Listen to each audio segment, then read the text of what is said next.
Halo, assalamualaikum warahmatullahi wabarakatuh. Untuk di video kali ini saya akan menjelaskan tentang pemodelan dengan YML atau Unified Modeling Language dan metode SDLC atau Software Development Life Cycle. Yang pertama kita bahas dulu tentang pemodelan dengan YML atau Unified Modeling Language. Sebelum ke materi, kita berkenalan dulu dengan sejarah YML.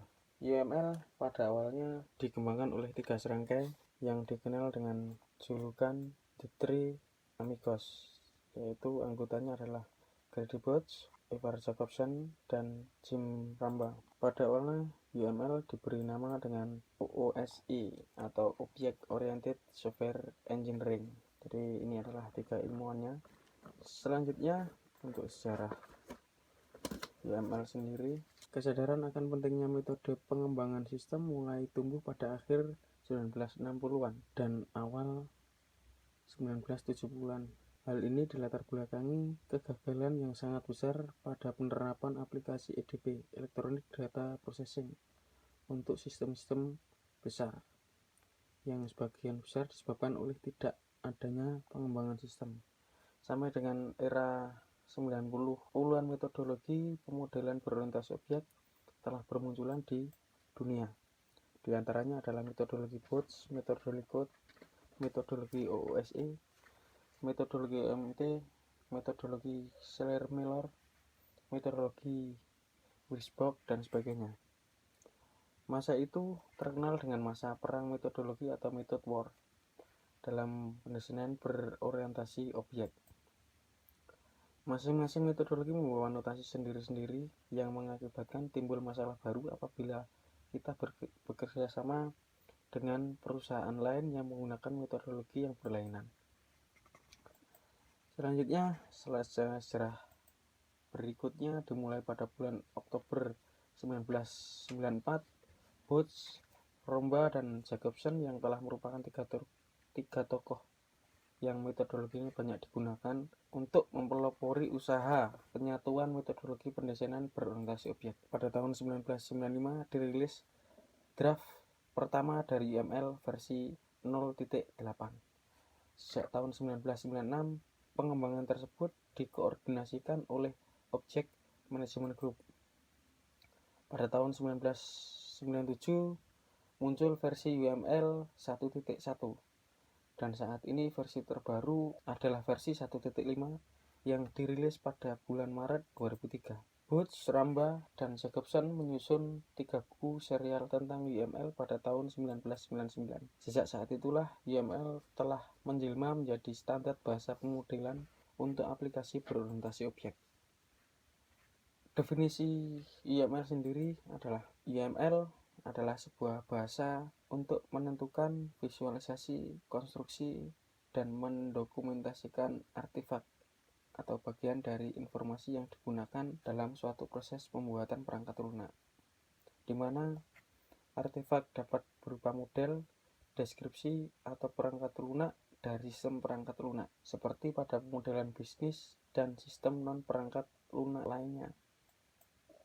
Adapun tujuan model yaitu yang pertama untuk membantu memvisualisasikan objek, di mana sebuah model gedung dalam bentuk maket akan membantu Anda untuk melihat bentuk gedung dengan lebih mudah dibandingkan harus melihat bentuk aslinya. Yang kedua adalah model membantu memberikan gambaran struktur atau perilaku. Jadi sebuah model pesawat terbang dibuat dalam bentuk simulasi komputer untuk melihat perilaku pesawat tersebut ketika terbang dalam berbagai situasi. Yang ketiga, model digunakan untuk menyediakan template ketika membangun sebuah sistem. Sebelum sebuah mobil konsep sebagai template bagi mobil yang akan diproduksi massal. Selanjutnya, model digunakan untuk mendokumentasikan keputusan yang telah dibuat, di mana model dapat digunakan untuk mendokumentasi bentuk, proses, perilaku, atau cara kerja dari sebuah objek yang sudah disetujui bersama. Selanjutnya, adapun hal yang perlu diperhatikan ketika kita membangun sebuah model. Ada 5. Yang pertama, setiap model menampilkan tingkat abstraksi yang berbeda. Yang kedua, semakin baik sebuah model, maka semakin baik gambaran yang diberikan atas objek yang diwakili. Yang ketiga, model yang dipilih akan mempengaruhi bentuk solusi yang akan dihasilkan. Yang keempat, terkadang sebuah model tidak cukup menggambarkan objek yang diwakili. Yang terakhir, tidak ada model tunggal yang memadai, diperlukan satu set model untuk menyelesaikan sistem non-trivial atau memiliki beberapa variabel dengan nilai tidak sama dengan 0. Berdasarkan uraian tersebut, pemodelan merupakan sebuah proses yang penting karena berperan dalam memahami sebuah persoalan dan akan mempengaruhi solusi yang akan dihasilkan. Tujuan pemodelan perangkat lunak yaitu membantu sebuah tim yang terlibat dalam memahami sistem yang sedang dibangun. Yang kedua, meningkatkan produktivitas tim pengembang dikarenakan pemahaman akan sistem yang lebih baik. Yang ketiga, mengurangi defek yang muncul atau kesalahan yang muncul. Defek seringkali terjadi karena kesalahan tim pengembang dalam memahami sistem atau pemahaman yang berbeda antara pengguna dan pengembang. Yang keempat, sebagai alat komunikasi antara tim pengembang dan pengguna, dan juga sebagai alat komunikasi antara sesama anggota tim pengembangan atau sistem analis dan programmer. Yang kelima, sebagai acuan ketika melakukan pengujian sistem. Yang keenam, sebagai alat untuk mendokumentasikan kebutuhan sistem. Yang ketujuh, membantu tim pengembang ketika harus melakukan dekomposisi dan modularisasi sistem. Yang terakhir, sebagai acuan ketika akan melakukan pengembangan sistem. Pada sebuah proyek pengembangan perangkat lunak, pemodelan dilakukan setelah tahap analisis kebutuhan sistem selesai. Ada banyak bahasa pemodelan yang dikenal saat ini, tetapi yang paling umum digunakan untuk pemodelan perangkat lunak adalah UML. UML adalah bahasa pemodelan tipografis yang akan menampilkan model-model dalam bentuk notasi-notasi gambar. Selanjutnya ada struktur diagram UML, itu terdiri dari kelas diagram, komponen diagram, deployment diagram, project diagram, package diagram, composite struktur diagram, dan profile diagram. Adapun diagram behavior adalah diagram yang digunakan untuk menampilkan perilaku dari objek-objek yang ada di dalam sebuah sistem. Diagram ini dapat menggambarkan berbagai rangkaian perubahan dalam sistem dari waktu ke waktu. Berbagai diagram behavior yang dimiliki oleh UML antara lain adalah ini. Jadi selain struktur diagram, ada juga diagram behavior, yaitu yang pertama adalah use case diagram, yang kedua adalah activity diagram, yang ketiga adalah state machine diagram, yang keempat adalah sequence diagram, yang kelima adalah komunikasi diagram, yang keenam adalah interaction overview diagram, yang ketujuh adalah timing diagram. Berikut saya tampilkan untuk diagram UML-nya seperti ini. Jadi sesuai dengan uraian tadi, saya diagram ini dibagi menjadi dua, yaitu diagram struktur diagram dan behavior diagram. Di sini gambarnya sudah lengkap, termasuk timing diagram, use case, dan lain-lain tadi ada di sini. Untuk UML sampai di sini. Kita lanjutkan dengan metode Software Development Lifecycle atau SDLC. Software SDLC merupakan rangkaian proses yang dilakukan dalam industri perangkat lunak. SDLC adalah rencana terperinci yang menjelaskan cara mendesain, mengembangkan, mengelola, dan meningkatkan kualitas dari perangkat lunak tertentu. Tujuan SDLC sendiri adalah menghasilkan perangkat lunak yang memenuhi keinginan pelanggan dan menggunakan waktu dan biaya secara efektif dan efisien. Beberapa metode SDLC yang cukup terkenal di dalam industri perangkat lunak antara lain adalah waterfall, agile, RAD, iteratif, DevOps, spiral, dan lain-lain. Cuman untuk di materi kali ini saya hanya membahas tentang waterfall dan agile. Apa itu waterfall? Waterfall merupakan metode pengembangan perangkat lunak yang paling umum digunakan. Metode ini mempunyai pendekatan yang kaku.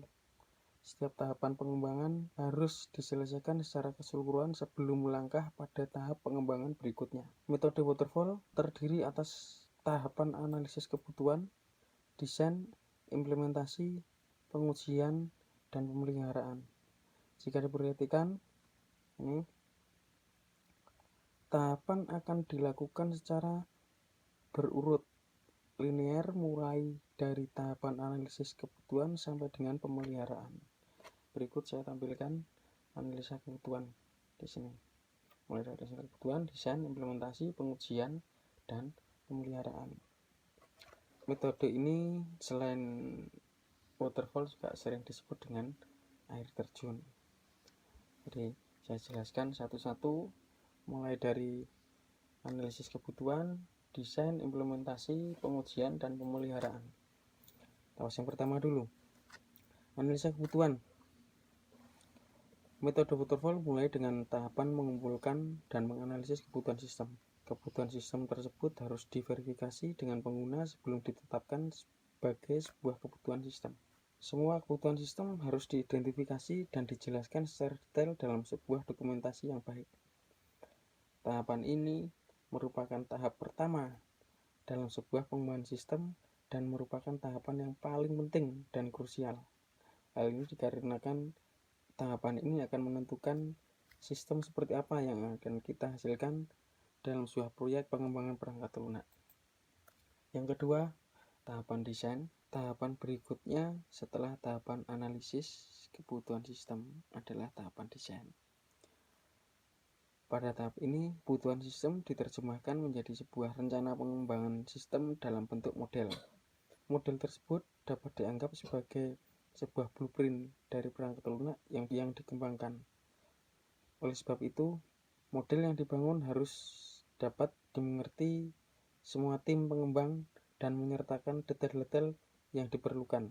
Dengan kata lain, dengan membaca model yang ada, anggota tim harus dapat membangun sebuah perangkat lunak sesuai dengan yang diinginkan. Tahap implementasi. Tahap ketiga dari metode waterfall adalah tahapan implementasi perangkat lunak. Pada tahapan ini, model yang dibangun diterjemahkan menjadi perangkat lunak dengan menuliskan kode program. Sebuah perangkat lunak umumnya dibagi dalam unit-unit kecil yang disebut dengan fungsi dan prosedur, yang akan dikelompokkan dalam sebuah kelas dan modul-modul. Yang keempat, yaitu tahap pengujian. Setelah proses implementasi, langkah selanjutnya adalah tahap pengujian. Pada tahap ini dilakukan pengecekan bahwa perangkat lunak yang sudah dibangun telah bekerja sesuai dengan yang diharapkan. Tujuannya untuk melihat bahwa kinerja sistem sudah memenuhi tingkat yang dapat diterima oleh pelanggan, serta telah dapat mendeteksi bug dan error yang muncul dan memperbaikinya. Yang terakhir, ada tahapan pemeliharaan. Tahap terakhir metode waterfall adalah tahap pemeliharaan atau maintenance. Tahap ini dilakukan untuk memperbaiki jika ternyata masih ada bug yang bersifat tidak kritis. Namun pada umumnya, tahapan maintenance adalah tahap pengembangan. Jika ternyata ada beberapa kebutuhan organisasi yang belum diakomodasi dalam bentuk sistem, atau karena tuntutan perkembangan bisnis, pengembangan akan dilakukan pada tahap ini. Salah satu kelemahan dari metode waterfall adalah sifatnya yang kaku, sehingga sulit untuk merespon perubahan karena struktur pekerjaan yang bersifat linear. Perubahan kebutuhan sistem sulit dilakukan jika sudah memasuki tahapan berikutnya. Hal ini akan menjadi kendala bagi pengguna yang sering berubah-ubah pikiran atau organisasi yang berada dalam kondisi bisnis yang tidak menentu. Untuk kasus seperti ini, metode pendekatan yang lain mungkin akan lebih sesuai. Yang kedua adalah metode agile. Ini gambarnya ya.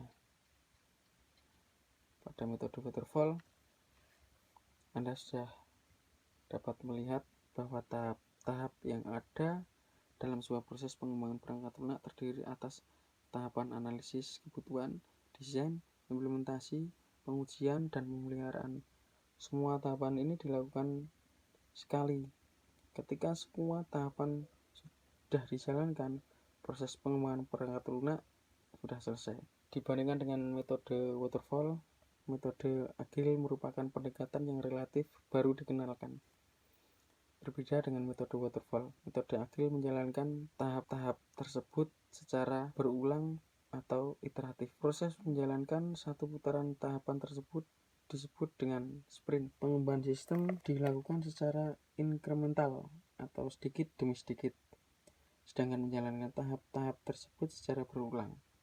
Sebagai contoh, misalnya sebuah sekolah ingin mengembangkan perangkat lunak untuk administrasi sekolah. Pada sprint pertama, pengembangan dilakukan untuk membangun perangkat lunak untuk guru dan siswa. Yang kedua, jalankan untuk mengembangkan administrasi nilai. Sprint yang ketiga digunakan untuk membangun administrasi absensi. Demikian dilanjutkan sampai dengan seluruh bagian perangkat lunak selesai dikerjakan. Berbeda dengan metode yang sebelumnya atau metode waterfall yang akan memberikan hasil pengembangan perangkat lunak pada saat proyek berakhir. Pada metode ini, metode agile, bagian perangkat lunak akan diberikan kepada pelanggan setiap kali sebuah sprint selesai dikerjakan. Cara ini akan membuat pengguna dapat melihat langsung hasil dari proyek yang dikerjakan. Karena dikerjakan secara sprint, metode ini lebih mengakomodasi perubahan. Ketika sebuah fungsi diidentifikasi dan dikembangkan sampai pada tahap implementasi dan didapati bahwa fungsi tersebut tidak sesuai dengan yang diinginkan, maka fungsi tersebut dapat diubah pada sprint berikutnya. Hal ini menyebabkan metode agile lebih disukai oleh pengguna pada organisasi yang berada pada kondisi yang tidak menentu atau pengguna yang belum memiliki lingkungan bisnis yang stabil dan kaku. Adapun perbandingan metode waterfall dan metode agile, yaitu waterfall merupakan metode yang kaku dan birokrasi jika dibandingkan dengan metode agile. Meskipun demikian, masing-masing metode memiliki kelebihan dan kekurangan dan cocok digunakan untuk kondisi yang sesuai dengan sifat masing-masing metode. Di sisi pengembangan, perubahan kebutuhan sistem akan menyebabkan perubahan pada tahap yang lain. Hal ini akan menyebabkan bertambahnya biaya untuk pengembangan sebuah perangkat lunak. Untuk itu, metode waterfall lebih sesuai untuk digunakan.